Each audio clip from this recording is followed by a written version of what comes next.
মিটিংয়ে 10 জন মাথা এলেন, তারপরে 6 তারিখ ব্যাক করলেন ওয়াকারুজ্জামান, তারপরে কি হলো যদি সেই ঘড়ি ঘন্টা ধরে ধরে একটু বলেন, কারণ আমরা তো আজকে প্রমাণ দিচ্ছি যে ঘটনাগুলো পরপর সত্যি সত্যি ঘটেছে। আচ্ছা, এটা হচ্ছে on 7th March the army chief held meetings with his loyal officers throughout day, and from March 8 the army chief started his action. He arrested the GOC of Mirpur and Savar cantonment and changed the commanding officers of all the units and battalions on duty. তিনি আসলে ওই 8 তারিখ থেকে উনি যখন এখানে আসলেন তখন তিনি আসলে যেটা করেছেন সেটা হচ্ছে যে তার যত কমান্ডিং অফিসাররা আছে এখানে এখানে বলছে যে মিরপুর এবং সাভারের যে ক্যান্টনমেন্টের যে কমান্ডিং অফিসার সেখানে তিনি একটা ব্যাপক পরিবর্তন এনেছেন যারা অতীতে এই ফয়জুরের কমান্ড ফলো করছিল। মার্চের 10 তারিখ the army chief is trying to consolidate his position.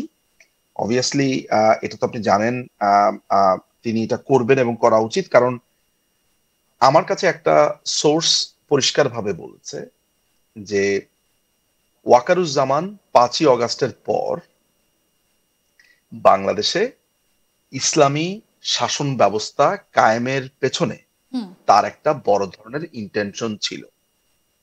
আমি আপনাকে এতদিন বলে এসেছি না যে আমি একটা কথা বলতে চাই, এখনো বলবো না, আজকে সেই কথার একটা ছোট অংশ বললাম। ওয়াকারুজ্জামান বাংলাদেশে ইসলামী শাসন ব্যবস্থা কায়েমের জন্য কয়েকটা স্টেপ নিয়েছিলেন। আচ্ছা, এটা মাথা রাখবেন যে এই তথ্যটা খুবই এক্সক্লুসিভ তথ্য, এবং এই কাজটা করার জন্য সে কয়েকটা চেষ্টাও করেছিল। তাকে সেটাতে বিরত রাখার জন্য অনেকেই চেষ্টা করেছেন, অনেকেই বলেছেন। পরবর্তী সময় নানান ধরনের প্রেসারে ওয়াকারুজ্জামান সেখান থেকে সরে এসেছে। আচ্ছা, ওয়াকারুজ্জামান জামাতের ব্যাপারে যথেষ্ট সহানুভূতিশীল শুরুর দিকে ছিল, এবং জামাত যাতে প্রমোটেড হয় নানান ভাবে সেই চেষ্টা সে করেছে, এটা আপনি নিশ্চিত থাকতে পারেন। এখন প্রশ্ন আসতে পারে যে পরবর্তী সময় এটা কিভাবে চেঞ্জ হয়েছে, কিভাবে পরিবর্তিত হয়েছে, সেই সব আলাপে এখন যাব না। একদিন এক্সক্লুসিভ একটা প্রোগ্রামে আমি আপনাদের সাথে, কিন্তু আমি কোনোদিনই সোর্সের নাম বলতে পারবো না, কিন্তু আমি আপনাদেরকে অবশ্যই সোর্সের নামটা প্রকাশ্যে বলাও যায় না, কিন্তু আমাদের বলা কথাগুলো যে সত্যি, এর পরবর্তী সময় এরপরে এক্স্যাক্টলি আপনার বলা কথাগুলো সত্যি, এবং এই ইসলামী শাসন ব্যবস্থার ব্যাপারটা ফয়েল এবং দায়িত্বটা দেওয়া হয়েছিল আপনার পাকিস্তানের যে অ্যাম্বাসেডর আছে সৈয়দ মারুফ আহমেদ তাকে।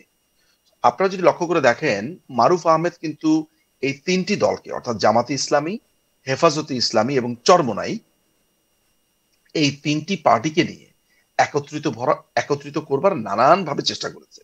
কিন্তু ইন্টারেস্টিং ব্যাপার হচ্ছে হেফাজতে ইসলামের 2টা অংশ ছিল। একটা হচ্ছে মামুনুল নামে একটা জঙ্গি নেতা, তার অধীনে থাকা একটা অংশ, আর আরেকটা এখন বর্তমানে যে আরেক বাবুনগরী আছে, তার বাবুনগরী হচ্ছে প্রচন্ড ভাবে এন্টি জামাত। সে কোনোভাবে মানে তার মৃত্যুর আগ পর্যন্ত সে জামাতে যাবে না, এই ধরনের একটা ব্যাপার তার মধ্যে আছে, এবং সেখানে এক ধরনের অসন্তোষ তৈরি হয়।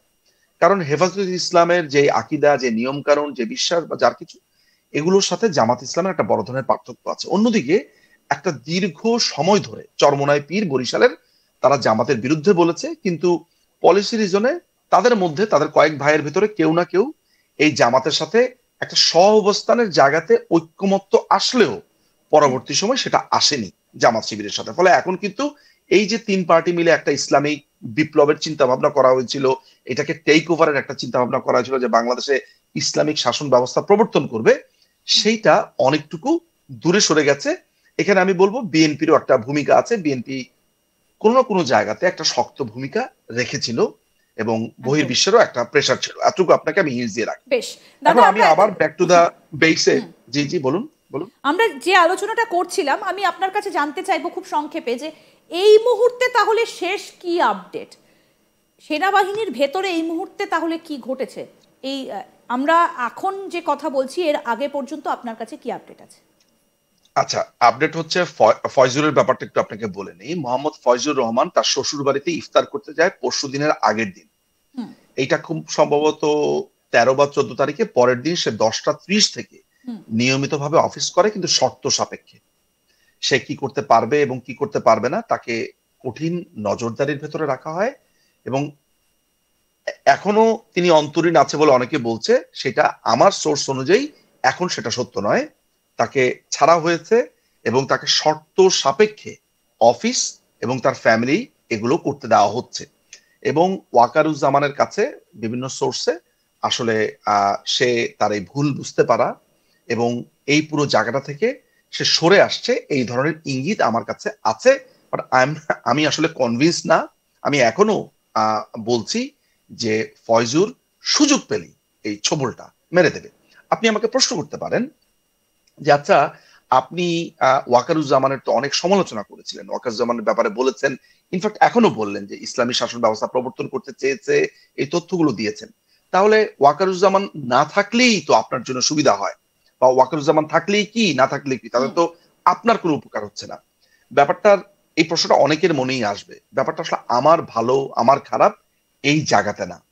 আমার যে জায়গাতে কনসার্ন সেটা হচ্ছে যে ফয়জুর থাকা মানে হচ্ছে বাংলাদেশ নিশ্চিতভাবে হিজবুত তাহরির বা এই ধরনের মৌলবাদের রাজনীতির দিকে ফরমালি আত্মপ্রকাশ করলো। ওয়াকারের ব্যাপারে এখনো পর্যন্ত আমি কোনো না কোনো জায়গাতে, কোনো না কোনো পয়েন্টে, সেটা নিশ্চয়ই কারণ আছে, কোনো না কোনো পয়েন্টে আমি তাকে কয়েকটা জায়গাতে ছাড় দিতে চাই। সেটা আমার কাছে থাকা যে তথ্যগুলো আছে সেই প্রেক্ষিতে। ওয়াকারের একটা বড় চাওয়া ছিল যে ঠিক আছে, আমি এসব ভেজালে নাই, ইলেকশনটা দিয়ে আমি কোনো না কোনো ভাবে আমার টেনিউরটা শেষ করে আমি চলে যাব, ঠিক যেভাবে একটা নর্মাল চাকরিজীবী ভাবে। দেখো, আমি একটা চাকরির মধ্যে এসেছি, আমার 3 বছরের চাকরির মেয়াদ, বাংলাদেশের রাজনৈতিক ভাবে আমি শুধুভাবে কোনোভাবে এদেরকে ঠেকিয়ে রেখে একটা ইলেকশনে উঠিয়ে দিয়ে আমি যেন চলে যাব। এইটা ছিল তার শুরুর দিকের ভাবনা, এবং মানে কয়েক মাস আগেরও এটা ভাবনা ছিল। কেমন? এবং সে আওয়ামী লীগের ওই সময়টাতে তার ফেইলিউর, এই জায়গাতে সে নানানভাবে আর্গুমেন্ট দেওয়ার চেষ্টা করেছে, নানানভাবে কথা বলার চেষ্টা করেছে, যে আমি চেষ্টা করেছি, আপনাদের নেতাকর্মী অনেকেই নামে নেই, নানানভাবে ব্যক্তিগত আলাপনে অনেকেই বলবার চেষ্টা করেছে। কিন্তু এও আপনাকে আমি জানিয়ে রাখি যে এই যে আপনার ওয়াকারুজ্জামান এই যে টঙ্গী, গাজীপুর বা উত্তরার সাইড থেকে এই যে আপনার আপনার একটা মব ঢুকেছিল 5ই অগাস্টে, এইটা কিন্তু ওয়াকারুজ্জামানের নির্দেশে।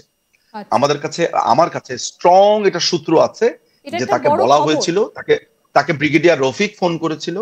ব্রিগেডিয়ার রফিক তাকে ফোন করে বলেছিল যে স্যার, এখানে অনেক মানুষ জড়ো হয়ে, এয়ারপোর্টটা রক্ষা করতে পারবো, তা নাহলে রাস্তা, আমাদের কাছে অপশনটা কম। কিন্তু তাকে এও বলা হয়েছিল, কোনো অফিসারের পক্ষ থেকে পরিষ্কার ভাবে বলা হয়েছিল যে আপনাকে এপিসি পাঠাচ্ছি, আরো লোকবল পাঠাচ্ছি, আপনাকে ওই 2টা জায়গায় ঠেকিয়ে রাখতে হবে, কোনোভাবে ঢুকতে দেওয়া যাবে না।